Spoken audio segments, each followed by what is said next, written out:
En compagnie de Ève Crépeau, nutritionniste à l'INES, pour parler un petit peu de mythes et réalités qui entourent l'alimentation, parce qu'il y en a beaucoup. C'est un sujet qui, à chaque fois, parfois, est mal compris des gens. Ouais. Ève, je vais te demander d'abord, il y a quelque chose qu'on parle tout le temps dans la vie, c'est les fameuses boissons énergisantes. Ouais. Est-ce que ça existe une bonne boisson énergisante ou c'est absolument à proscrire, peu importe sous quelle forme ça arrive?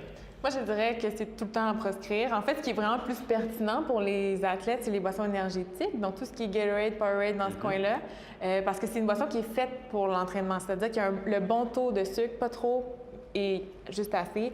Il y a un bon taux d'électrolytes aussi, notamment le sodium, pour bien récupérer tout ce que je perds à travers la transpiration. Le problème avec les boissons énergisantes, souvent qu'il y a, soit il y a beaucoup, beaucoup de sucre ou il n'y en a pas du tout.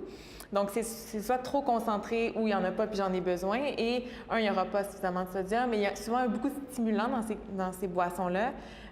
Puis trop de stimulants, c'est comme pas assez. Ça fait pas des très bons effets pour le sportif.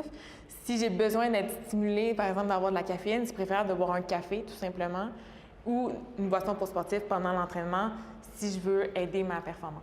Et si on prend quelques instants, peut-être pour convaincre encore plus les jeunes, est-ce qu'il y a vraiment un effet à long terme que vous remarquez par rapport à ça qui prouve, comme on dit, par A plus B, que c'est pas bon ces boissons-là sur lesquelles vous pouvez nous parler? En fait, les études sont encore assez récentes à ce niveau-là, puis on n'a pas beaucoup d'études à long terme sur ces boissons-là. Donc, Parce qu'ils sont récentes, justement. exactement. Puis surtout chez les jeunes, chez les jeunes, d'avoir un si haut taux de caféine, tout ça. Puis on le sait, le sucre, c'est pas bon. Puis on entend beaucoup parler ces temps-ci, trop de sucre, c'est jamais idéal. Donc, c'est sûr que des boissons comme ça, je ne le recommande pas pour toutes ces raisons-là, en fait.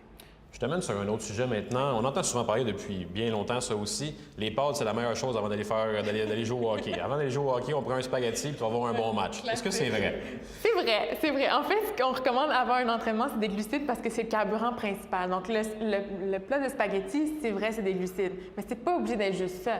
Ça pourrait être du riz, ça pourrait être du couscous, du quinoa, du pain. N'importe quel repas qui est riche en glucides va être bénéfique pour le joueur de hockey. Donc, les pâtes, c'est un classique, mais tant que j'ai des glucides dans mon repas, je suis correct. Parlez-moi maintenant des jeunes un petit peu qui vont s'entraîner en gymnase, qui prennent les fameux, on va dire en anglais, les shakes de protéines, Oui. les mélanges de protéines comme ça. Oui. Est-ce qu'il y en a particulièrement qu'il faut surveiller, qui sont peut-être moins bons ou meilleurs? C'est parce que c'est quelque chose qui est très en vogue aussi, et surtout chez les jeunes qui pensent parfois que ça va donner des résultats très rapides. Tout à fait. En fait, il y aurait deux choses que je dirais par rapport aux shakes de protéines. Un, la principale lacune avec ces shakes-là, c'est qu'ils contiennent que des protéines et pas de glucides. Souvent, les jeunes vont prendre après leur entraînement pour récupérer. Par contre, j'ai besoin de 3 fois plus de glucides que de protéines pour optimiser ma récupération. Donc, quand je prends un shake de protéines mélangé avec de l'eau, mais c'est pas très pertinent dans le sens où j'ai besoin des glucides pour récupérer, pour refaire mes heures d'énergie, mais aussi pour bâtir ma masse musculaire.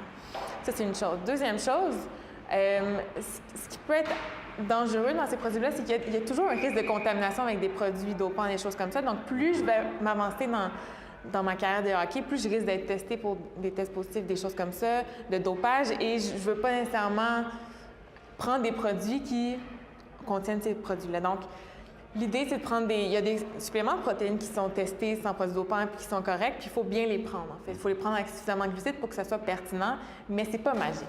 C'est ça que je veux dire. L'alimentation peut très bien faire l'affaire plutôt qu'un shake de protéines. C'est pas ça nécessairement qui va faire en sorte que tout d'un coup, les résultats vont exploser rapidement. Non, absolument pas. C'est un peu un effet placebo dans ce cas-là. Si on se fait une petite lettre ouverte en terminant, un jeune de 17 ans que vous voyez, c'est quoi le conseil que vous diriez à ce jeune-là par rapport à son alimentation, une erreur qu'il fait à chaque fois ou à peu près chez les jeunes que vous voyez, que vous avez envie de leur dire, ça, les jeunes, là, je vais vous le dire une bonne fois pour toutes, non.